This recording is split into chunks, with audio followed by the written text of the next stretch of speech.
গল্পের নাম কালনিবাস। অদৃশ্যময় রহস্য। ঢাকার উপকণ্ঠে নদীর ধারে এক পুরনো গ্রাম, নাম কালনিবাস। মানচিত্রে ছোট হলেও এই গ্রামের নাম কেউ সহজে মুখে নিত না, কারণ একসময় হঠাৎ করেই পুরো গ্রাম প্রায় খালি হয়ে যায়। লোকমুখে শুধু একটা কথা ফিসফিস করে শোনা যেত, ওখানে রাত নামলে মানুষ থাকে না, শুধু ছায়া হাঁটে। রাত নামল, পুরো গ্রামটা যেন নিঃশ্বাস বন্ধ করে আছে। ঘড়ির কাঁটা 12 ছুঁতেই হঠাৎ বাতাস থেমে গেল। তারপর শুরু হলো শব্দ, টুক টুক টুক, কারো পায়ের শব্দ। আরিফ জানালার দিকে তাকালো, কেউ নেই, কিন্তু ছায়া দেখা যাচ্ছে, লম্বা, মানুষের মতো নয়। রনি ফিসফিস করে বলল, ভাই ক্যামেরা অন। আরিফ বলল, হ্যাঁ। হঠাৎ ক্যামেরার স্ক্রিনে যা দেখা গেল, তারা দুজনেই জমে গেল। স্ক্রিনে তাদের পেছনে একটা মেয়ে দাঁড়িয়ে আছে, কিন্তু বাস্তবে কেউ নেই। হঠাৎ বাড়ির দরজায় ধাক্কা, ঠাস ঠাস, একটা নারী কণ্ঠ, দরজা খোলো। আরিফ চিৎকার করে বলল, কে? কণ্ঠটা আরো কাছে, আমি তোরা, আমাকে ভুলে গেছিস। রনি কাঁপতে কাঁপতে বলল, আমরা তো কাউকে চিনি না। হঠাৎ পুরো ঘরের লাইট নিভে গেল, অন্ধকার, শুধু জানালার বাইরে চাঁদের আলো। আরিফ টর্চ জ্বালালো, রনি নেই, শুধু ক্যামেরা মাটিতে পড়ে আছে। হঠাৎ ক্যামেরা নিজে থেকেই চালু হয়ে গেল। স্ক্রিনে দেখা গেল রনি দাঁড়িয়ে আছে গ্রামের মাঝখানে, আর তার চারপাশে শত শত ছায়া মানুষ তাকে ঘিরে রেখেছে। সবাই একসাথে ফিসফিস করছে, তুমি এসেছ, এখন তুমি আমাদের। আরিফ দরজা খুলে দৌড়ালো। গ্রামটা যেন বদলে গেছে, বাড়িগুলো ঠিকভাবে নেই, সবকিছু কুয়াশার মতো দুলছে। হঠাৎ সে দেখল সেই বুড়ো লোকটা, কিন্তু এবার তার মুখ আর মানুষের মতো নয়, চোখ গর্তের মতো কালো। বুড়ো বলল, তুমি কেন এসেছিলে? আরিফ কাঁপতে কাঁপতে বলল, আমি শুধু রিপোর্ট করতে এসেছিলাম।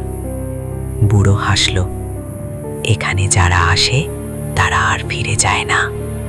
হঠাৎ আরিফের ফোন বেজে উঠল, অচেনা নাম্বার। কণ্ঠ এলো, আরিফ, তুমি কি এখনো বিশ্বাস করো না? সে থেমে গেল, কারণ কণ্ঠটা ছিল তার নিজের। হঠাৎ চারপাশে সব ছায়া এগিয়ে আসতে লাগলো। আরিফ দৌড়াতে লাগলো, কিন্তু রাস্তা নেই, শুধু একই জায়গায় ফিরে আসছে বারবার। পরদিন সকালে স্থানীয় লোকজন দেখল গ্রামের পাশে একটা ক্যামেরা পড়ে আছে, ভেতরে শেষ ভিডিও ক্লিপ, যেখানে দেখা যাচ্ছে আরিফ একা দাঁড়িয়ে আছে, তার পেছনে অসংখ্য ছায়া, আর ধীরে ধীরে সে নিজেও এক ছায়ায় পরিণত হচ্ছে।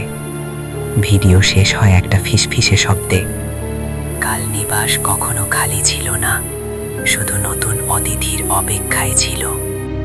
গল্পের নাম নেপালের শেষ ট্রেকিং, অদৃশ্যময় রহস্য। আমি তখন প্রথমবার নেপাল গিয়েছিলাম ট্রেকিং করতে, অন্নপূর্ণা বেস ক্যাম্পের দিকে। বন্ধুরা ছিল 3 জন, রাহুল, মিঠুন আর সোহেল। গাইড হিসেবে ছিল এক নেপালি লোক, নাম তার দর্জে। খুব কম কথা বলতো, শুধু বলতো রাত নামার আগে ক্যাম্পে পৌঁছাতে হবে। প্রথম 2 দিন সব ঠিকই চলছিল, পাহাড়, বরফ, মেঘ সব মিলিয়ে স্বপ্নের মতো পরিবেশ। কিন্তু তৃতীয় দিন থেকে দর্জে অদ্ভুত আচরণ করতে শুরু করলো। সে বারবার একই কথা বলছিল, এই পথে একা হাঁটবে না, কেউ ডাকলে উত্তর দেবে না। আমরা হাসাহাসি করতাম। চতুর্থ দিন সন্ধ্যার দিকে আমরা একটা পুরনো ট্রেকিং রুটে ঢুকে পড়লাম। দর্জেন হঠাৎ থেমে গেল, এখান থেকে আর নয়, এটা পুরনো পথ, বন্ধ। কিন্তু ম্যাপ অনুযায়ী এটিই শর্টকাট ছিল। আমরা জোর করলাম, শেষে দর্জে রাজি হলো, তবে মুখটা খুব ফ্যাকাশে হয়ে গিয়েছিল। রাত নামার আগেই পাহাড়ে কুয়াশা নেমে এলো, আর সেই কুয়াশার মধ্যে আমরা প্রথম শব্দটা শুনলাম, টক টক টক, যেন কেউ বরফের উপর খালি পায়ে হাঁটছে। রাহুল বলল, দর্জে, এটা কি প্রাণীর শব্দ? দর্জে কোনো উত্তর দিল না, শুধু বলল, হাঁটো। কিছুক্ষণ পর আমরা দেখলাম পাহাড়ের ধারে একজন নারী দাঁড়িয়ে আছে। পুরো সাদা পোশাক, চুল লম্বা, মুখ দেখা যাচ্ছে না। সে আমাদের দিকে হাত নাড়ল। মিঠুন বলল, ওখানে কেউ আটকে গেছে, সাহায্য দরকার। দরজে হঠাৎ চিৎকার করে উঠল, না, ওদিকে যেও না। কিন্তু ঠিক তখনই সেই নারী ধীরে ধীরে আমাদের নাম ধরে ডাকল, এক এক করে, যেন আমাদের পরিচয় সে আগে থেকেই জানে। সোহেল কাঁপা গলায় বলল, আমি শুনতে পাচ্ছি আমার নাম। আমি ঘুরে তাকালাম দরজার দিকে। সে তখন হাঁটু গেড়ে বসে পড়েছে, চোখ বন্ধ করে বলছে, ওরা ফিরে এসেছে, আবার ফিরে এসেছে। হঠাৎ কুয়াশা ঘন হয়ে গেল। নারীটা এবার একদম সামনে। আর তখনই দেখা গেল সত্যি ভয়ঙ্কর দৃশ্য। তার পা নেই, সে মাটির উপর ভাসছে। পরের মুহূর্তেই দৌড়ছে আমাদের টেনে বলল, দৌড়াও। আমরা পাগলের মতো দৌড়াতে শুরু করলাম। পিছন থেকে শুধু শোনা যাচ্ছিল হাসির শব্দ, অনেকগুলো নারী কণ্ঠে। আমরা যখন পরের ক্যাম্পে পৌঁছালাম তখন সকাল হয়ে গেছে। দৌড়ছে আর আমাদের সাথে ছিল না। গাইডরা বলল, এই পথে কেউ রাতে গেলে ফিরে আসে না, বিশেষ করে অমাবস্যার আগে। আজও আমি মাঝে মাঝে সেই শব্দটা শুনি, টক টক টক। আর মনে হয় পাহাড়ের কুয়াশার মধ্যে কেউ দাঁড়িয়ে আছে, আমার নাম ধরে ডাকছে। গল্পের নাম হোটেল 13, অদৃশ্যময় রহস্য। পুরনো ঢাকা চট্টগ্রাম হাইওয়ের পাশে একটা ছোট হোটেল ছিল, নাম হোটেল নীরবতা। লোকজন বলতো এই হোটেলে রাত যত গভীর হয় দেয়াল তত বেশি শ্বাস নিতে শুরু করে। হোটেলের মালিক নতুন ছিল, নাম রাশেদ। ব্যবসা জমাতে সে সব ধরনের অতিথিকে রাখত, যাত্রী, ট্রাক ড্রাইভার, এমনকি মাঝরাতে আসা অচেনা লোকও। কিন্তু একটা রুম ছিল যেটা সে কখনো খোলে না, রুম 13। এক রাতে ঝড় উঠল, বৃষ্টি এমনভাবে পড়ছিল যেন আকাশ ফেটে গেছে। ঠিক তখনই একজন লোক হোটেলে ঢুকল। ভেজা কাপড়, মাথা নিচু, মুখ দেখা যায় না। সে বলল, একটা রুম লাগবে। রাশেদ বলল, সব রুম ফুল, শুধু রুম 13 আছে।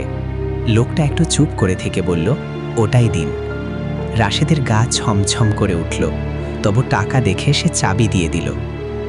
রাত 12:33।